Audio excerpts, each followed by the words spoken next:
I say I had the privilege of playing with. Brian was not drafted in the NFL because he was the nation's leading rusher, but he had gotten the flu and went from 210 to about 185 pounds, and everybody thought he was too small. And Hallis took a chance, and he got back up there. And when Gale got hurt and he took over, he said, "I may not get 60 yards in one play, but you give me 5 tries and I'll do it." And that's the way he was. In fact, he and Gale became friends after Gale got hurt, and they worked with him. And like I don't know if any of you saw the Brain Piccalo movie, that part of it was true. The only thing that was not true is that Brian didn't lose any weight. They went up to Detroit, and it was one of those cold, misty type days. When he came back, he developed a cough. Played another game, cough was still there. Then he went down into Atlanta, and it was so bad, he called himself and said, "Doc, we got to do something about this cold. I can't breathe." So yeah, come on in tomorrow. We'll check it out. That's when they found the tumor. It was pressing it up against the lung.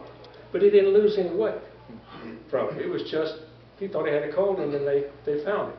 And he was a real fighter. You know, when he and Gale were, when he was Gale's backup, he'd watch Gale, and he'd see Gale slow down a bit.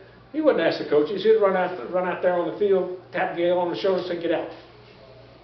Send him out for about 3 plays. Gale come back in. He'd just get a rest. But in that, well, the time he was in there, he did a hell of a job. Well, when he got hurt, Brian and I played together in the backfield. That year, I think we led the league in total offense. That year, we missed the playoffs by 1 game. Green Bay did us 26-24, 24-26, and we gave him 2 easy touchdowns. What year was that? 1966. 67. 67.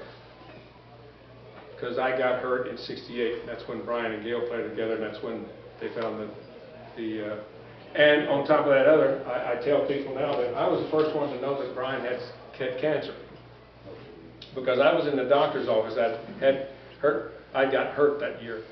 And they were they put cast on us back in those days. And they were changing the cast when the biopsy report came down.